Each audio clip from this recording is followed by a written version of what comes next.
Bueno, buenos días, bon dia. Buen día. Para todas y para todos. Bueno, ¿tengo cuánto? ¿15 minutos? Sí.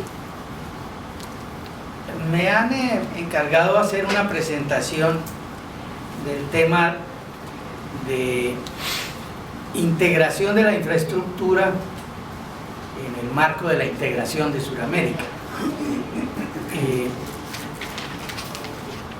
Es un tema amplio, pero voy a tratar de señalar apenas algunos aspectos que a mi juicio son fundamentales para la discusión. Recientemente, hace una semana, el viernes pasado, se llevó a cabo en Lima la reunión del Consejo Suramericano de Infraestructura y Planeación y Planeamiento, COSIPLAN, que es el consejo creado en el marco de UNASUR para el tema de la integración de la infraestructura. Está conformado, es lógico, por los ministros de infraestructura o transporte de cada uno de los países, en este momento presidido por el ministro de Transporte de Perú, dado que Perú ha asumido la presidencia pro tempore de UNASUR. Cabe recordar que fue una presidencia apresurada, precipitada por los acontecimientos del retiro forzado de Paraguay no del retiro, pero sí de la situación en la cual se vio después del golpe. Es muy curioso, y por eso empiezo por ahí, que las referencias periodísticas sobre la reunión de COSIPLAN hablaron hasta anteayer, o que pude ver las informaciones, en estos días no he visto las más recientes, hablaban de los famosos 531 proyectos de la IRSA, y hablaban de los 116.000 millones de dólares estimados para la inversión en infraestructura, como si no hubiese ocurrido una transformación y un cambio en la propuesta de la integración, y COSIPLAN no correspondiera precisamente a una nueva época y a una nueva etapa. Esta me llamó mucho la atención. El propio presidente de COSIPLAN, el ministro de Perú, hablaba también de eso y añadía el tema de las telecomunicaciones y la importancia de los proyectos que se iban a adelantar en el subcontinente, en el área de la conexión a la banda ancha y la fibra óptica, que correspondía a la propuesta original de la IRSA. La IRSA, como ustedes saben, pues comprendía tres sectores: el sector vial y de transporte, que es el más conocido, pero también el sector energético y el sector de telecomunicaciones. Sin embargo, como lo señalaré más adelante, eso cambió. Entonces, ¿qué reflejan estas noticias? Pueden decir ustedes la ignorancia de los periodistas, que seguramente miraron en internet y miraron cosas muy antiguas y no hallaron qué cosa decir. Pero también revela, cosa que es muy importante, que el espíritu de la IRSA sigue presente. Y en esa medida es necesario reconocer los cambios, pero al mismo tiempo darle cierta relatividad a la profundidad de los cambios que han ocurrido dentro de esta propuesta de integración. Bien. Lo que yo voy a plantear aquí tiene que ver mucho con un seminario taller que acabamos de hacer en Bogotá con algunas personas de diferentes organizaciones sociales sobre el tema de la participación en UNASUR, específicamente en esta área de la integración de la infraestructura. Es decir, focalizamos el tema de la participación de la sociedad civil en este punto de la infraestructura. Y yo voy a retomar algunas de las cosas que allí se dijeron, algunas compañeras y compañeros que están ahora aquí, estuvieron también allá en Bogotá, y yo voy a retomar algunas de las cosas que allí se dijeron para tomarlas como elemento básico de mi presentación. El primer punto al que tengo que hacer alusión es la naturaleza de UNASUR. Ayer estábamos comentando justamente ese tema. La profesora Regina hacía una diferencia entre integración y cooperación. Cuando se habla de participación de la sociedad civil, es muy importante tener en cuenta esta diferencia. Porque la integración supone, como integración de los estados nacionales, supone una parcial cesión de la soberanía nacional, de las soberanías nacionales, y supone la construcción de una institucionalidad supranacional. Sin embargo, en el caso de UNASUR, el elemento predominante es la reunión de los jefes y jefas de Estado. Es decir, UNASUR es más un espacio para la realización de alianzas entre los estados y para convenios de cooperación que en realidad una institucionalidad de integración. Más bien, en el estatuto de creación de UNASUR se habla de la base para el impulso a la integración. Entonces, cuando hablamos de participación de la sociedad civil, hay que tener en cuenta que no tenemos instancias, instituciones creadas permanentemente en las cuales se pueda participar, sino de una dinámica política permanente. Es decir, un juego de alianzas que se renueva cada vez que se hace la reunión o la cumbre de los jefes y jefas de Estado. Aún así, sí se puede hablar que UNASUR existe gracias a unas políticas acordadas previamente y a unos programas acordados previamente. Y por lo tanto, los elementos esenciales de la existencia de UNASUR son los consejos, que están formados por los ministros del ramo. Y en este caso, el COSIPLAN es uno de esos consejos. Por lo tanto, se puede decir que desde el punto de vista estructural de UNASUR, lo más importante sería ese Consejo de Suramericano de Infraestructura y Planeación. A su vez, ese consejo tiene un comité, un consejo permanente de coordinación, y tiene a su vez grupos de trabajo temáticos. Pero hay una característica, y este es el punto que quiero señalar, es que el segundo punto que quiero señalar es que UNASUR adopta la propuesta de la IRSA. Es decir, el programa básico en esta materia no es algo que haya sido acordado o definido por la propia UNASUR. Fue más bien una adopción. La IRSA, como todas y todos ustedes saben, fue lanzada como propuesta en la reunión de Brasilia del año 2000.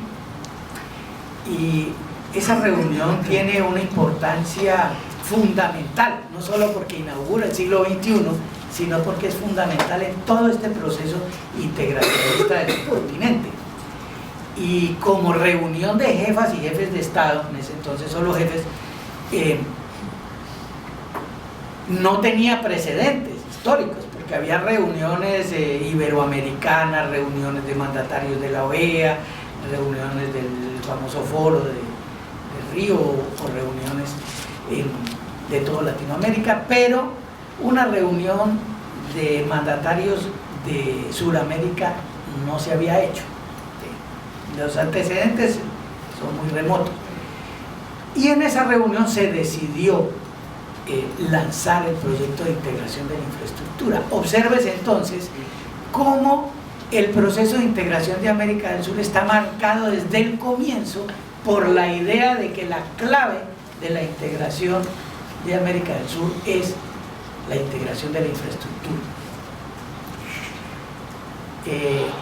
Y ahí vale la pena recordar algo que nos mencionaba ayer Oriana. El tema comercial y económico fue descartado y desechado deliberadamente, explícitamente de la formación de UNASUR. Yo bien sé que algunas compañeras y compañeros, colegas, transforman ese defecto en virtud y señalan que ese es precisamente uno de los méritos de UNASUR, no parecerse a la Unión Europea y no tocar el tema comercial. Sin embargo, para mí sigue siendo un defecto, porque lo comercial sigue presionando a través de las decisiones que los gobiernos toman en materia económica y comercial. Es decir, en el comienzo mismo de UNASUR hay unas tendencias centrífugas, precisamente ancladas en las decisiones en materia comercial y económica que toman los gobiernos. Luego, si tengo tiempo, mencionaré un poco respecto de ese tema, la existencia del arco del Pacífico y el arco del Atlántico. Entonces, UNASUR, que como ustedes recuerdan, se lanza en el 2007 en la cumbre energética, pensando en el tema de la integración energética como cosa fundamental, viene a constituirse ya y a existir formalmente en el 2008 como propuesta heredera de la Comunidad Suramericana de Naciones. Y en el 2009 inmediatamente se crea el Consejo de Infraestructura y Planeación. En síntesis, lo que quiero señalar es que esto de la integración de la infraestructura, entendiendo por infraestructura, repito, vías y transporte, energía y telecomunicaciones, siempre se ha entendido en esta nueva época del siglo XXI como la base de la integración de Sudamérica. Bueno.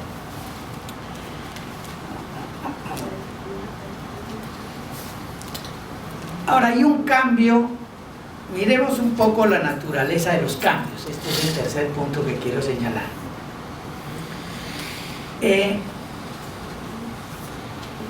Hay un primer cambio evidente, y es que la propuesta original de la IRSA reposaba sobre la estructura institucional de la banca multilateral. El consejo de dirección de la IRSA era el BID, que era realmente el motor de todo este proceso, la CAF y Fonplata. Al crearse COSIPLAN, aunque ya existía una reunión ministerial en el marco de la IRSA, se crea formalmente COSIPLAN, y COSIPLAN asume la dirección del proceso de integración de la infraestructura. Y la antigua estructura de dirección queda como foro técnico, como comité coordinador técnico, asesor del proceso de integración de la infraestructura. Y se empieza a adelantar un cambio en el diseño y en las características de la IRSA, que tiene unas razones políticas y unas razones también prácticas. ¿Ya se me termina? No, 5 minutos. Te estoy dando un poquito más. Uy. Bueno, entonces señalo rápidamente 3 elementos de la explicación de estos cambios. IRSA siempre tuvo 3 tipos de problemas. Un problema, digamos, no un problema, pero un elemento dinámico, es un problema de hegemonía, un problema de legitimidad y un problema de financiamiento. El problema de hegemonía, que es a la vez hegemonía geopolítica, se va resolviendo desde el comienzo mismo de la IRSA. Como ustedes seguramente lo han observado, IRSA nace bajo dos fuerzas. Por una parte, IRSA nace en el marco de la propuesta del ALCA, es decir, de la iniciativa de Estados Unidos del área de libre comercio. No gratuitamente el BID, como casi portavoz de los Estados Unidos, promueve esta integración, así como promovió también el ALCA y los tratados de libre comercio, dentro de esa idea de que a través de la apertura y de la desregulación, América se convertiría en un conjunto de países competitivos para insertarse en el mercado mundial. Pero por otro lado, y por eso se hace en Brasilia, está la fuerza, el peso, la presencia de Brasil, de los capitales brasileños. Dicho entre paréntesis, yo a veces dudo en hablar de países. Yo en realidad veo que uno a veces es un poco injusto cuando dice Colombia, Brasil, Venezuela, Ecuador. En realidad yo, por ejemplo, no tengo nada que ver con Uribe y sin embargo cualquiera diría Colombia y nos metería en el mismo costal. Entonces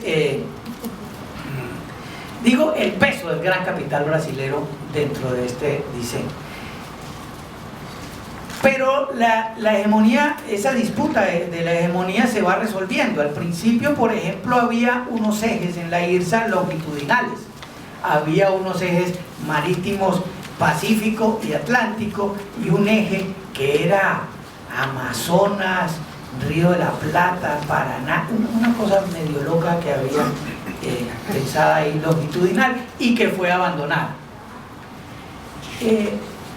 Ya en el 2004, el 2005 cae el ALCA y definitivamente lo que predomina en el diseño de la IRSA es la conexión oeste-este, la conexión entre el occidente y el oriente, que es como decir la conexión interoceánica.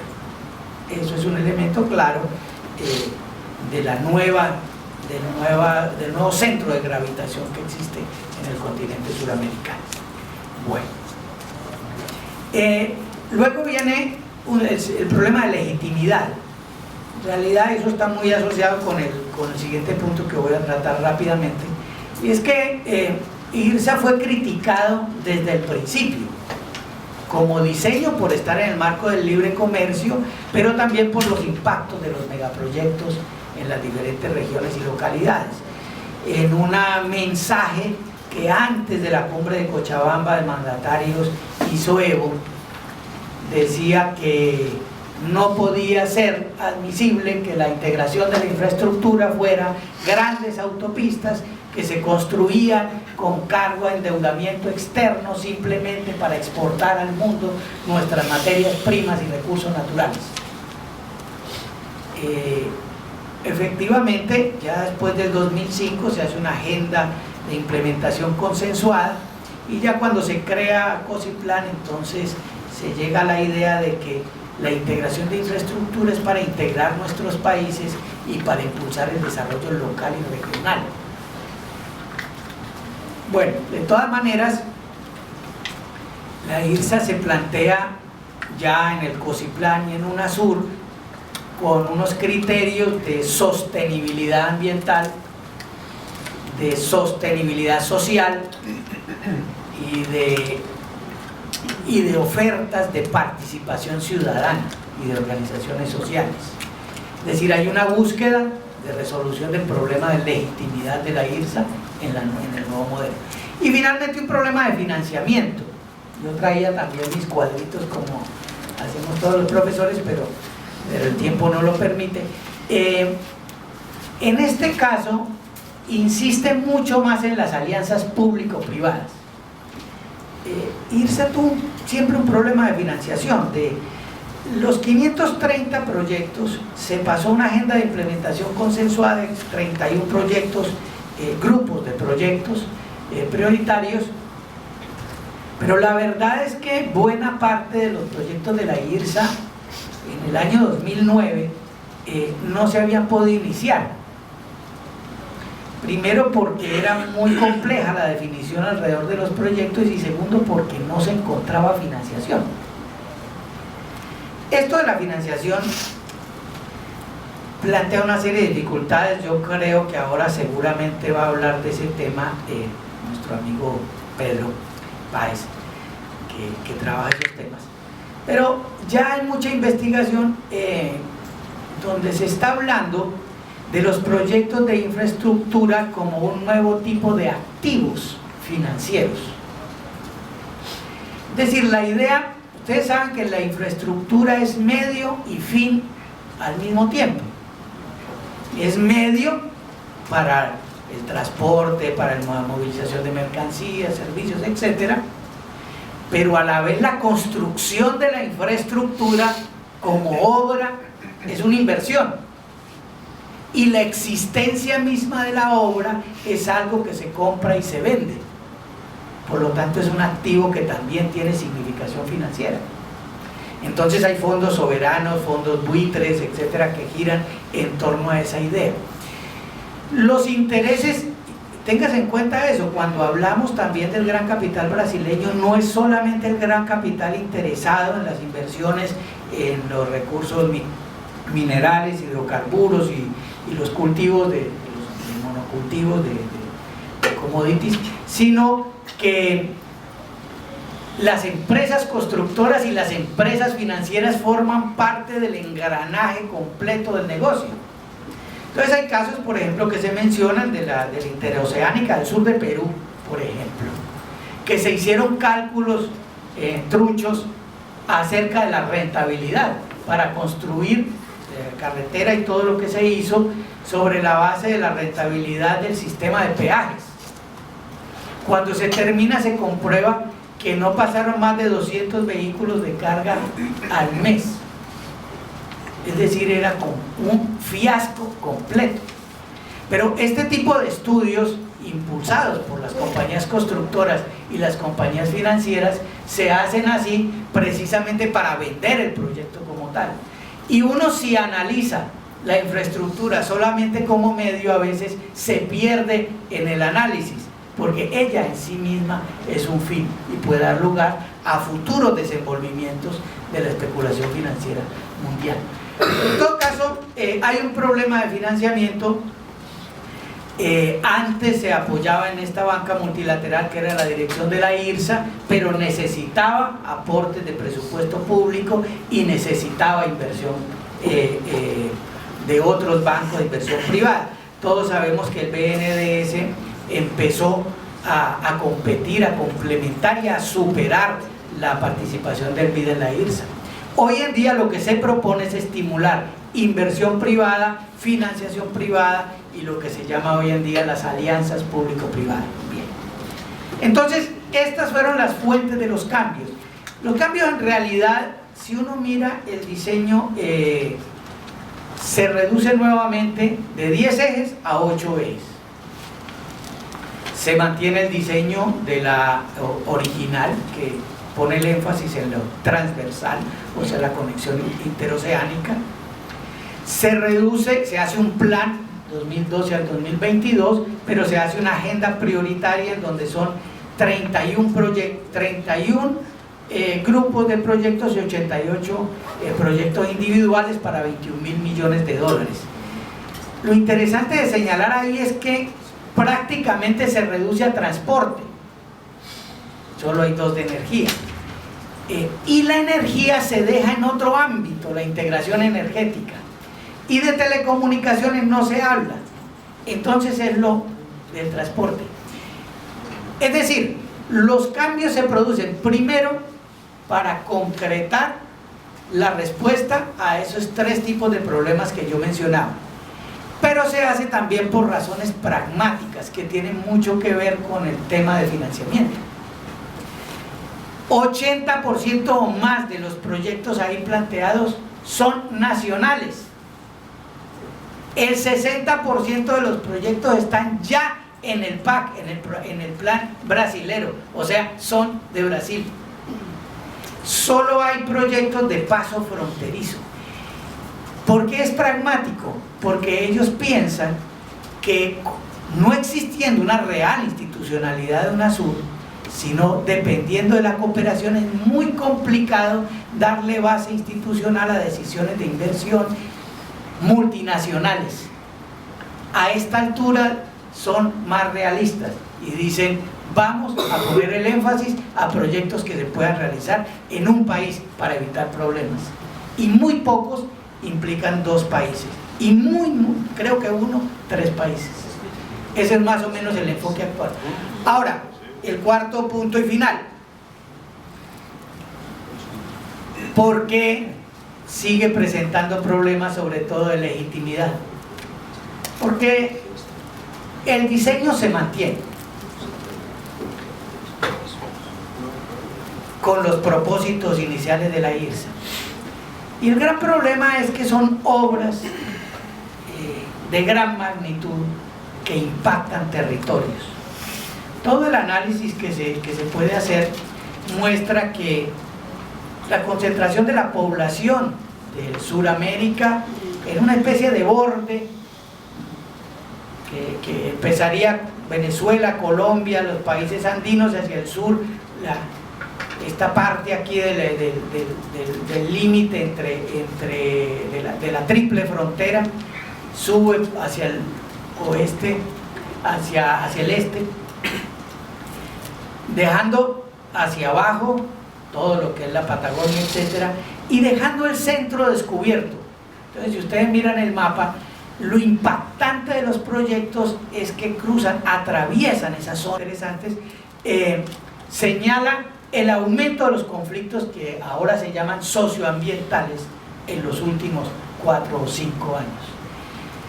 Entonces, yo recuerdo ayer que Arturo nos hacía la advertencia de que era imposible lograr una alianza entre todos los movimientos sociales sobre la base de la suma de las agendas de los movimientos y de las reivindicaciones de los movimientos, porque sería inabarcable, ¿no? Llegarían a 60 puntos, a 600 puntos.